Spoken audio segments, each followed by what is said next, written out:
Alright guys, we're doing a system update dito sa aking 4 phones. We have here a Xiaomi, Honor, Oppo, at Vivo. This is the Xiaomi 13T. This is the Honor X5C Plus, bago lang to. Oppo 13, Oppo Reno 13 5G at Vivo X300. Grabe, sabay-sabay. No? I think yung other Honor ko, kailangan ko na rin din yatang i-update no? I guess kasi may bagong update lahat check nga natin tong about the system updates nito. Kung meron na kasi nagro-roll out na rin kasi yung mga bago And here we go. Medyo mahaba-haba to. Ito Magic OS 9 na tayo. Ito kasi parang nag-update pa lang kasi bago pa lang tong phone. So this is the Xiaomi 13T. Ayan. Ito yung Honor X5C Plus. Ito yung Oppo Reno 13 5G at Vivo X300. So, tama-tama. Sabay-sabay kayong mag-update mga babies natin. Nag-aalagaan tayo na ito, no? So, sabay-sabay silang lahat. Medyo importante na kasi itong mga system updates para at least makuha ninyo yung new features nung phone at mapabilis niya yung kanyang system. Kasi usually pagka nag-update na yung system ng mga phones na to, no, parang feels like brand new.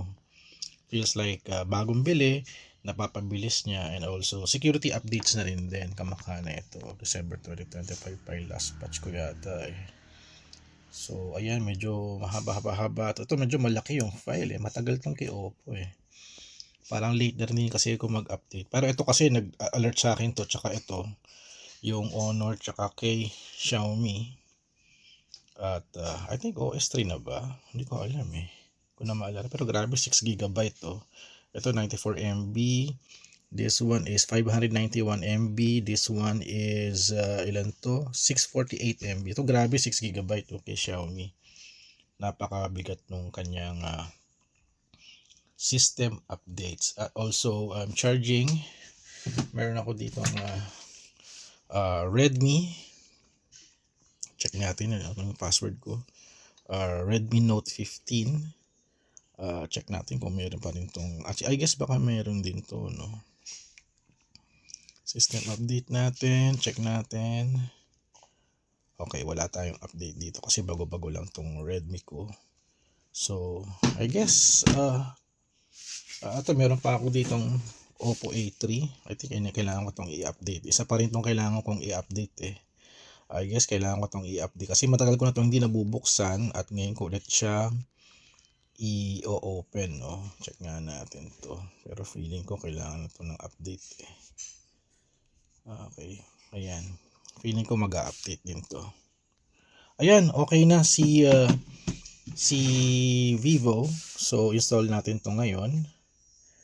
At kasi kailangan i-install lahat yan And ito version is up to date daw. 14. Ito nga 16 na So, wala pang update kay Oppo A3, no? So, I guess this is very an old smartphone. No? Bibenta ko na to ng 4,000 siguro. So, ayan, another vlog. At the vlog for today is updating our smartphones. So, ito silang lahat. Ayan. At habang nagla-launch ako is nag-i-install yan. Nag-i-install siya para at least hindi maubos yung oras ko sa kakaantay. Buti na nakalipat na ako ng files. At ayun. So, everything is okay. Everything is fine. At ito, nag-install na ba to? Okay, installing pa rin din. Alright, so thank you guys for watching. This is just a quick vlog. Ayan, sabay-sabay na nag-update yung OS natin sa 4 phone brand na ito. Alright, kita-kits sa next video. And see you. Always update your phone's OS para walang problema kasi the OS is important, especially do sa mga apps, no? Requirement din yan ng mga apps din to run the new latest OS ng inyong smartphones. Alright, so kita-kits in a video and see you soon. Gagawa rin pala ako ng review nito, no? Redmi Note 15. So, abangan ninyo. Alright, kita-kits!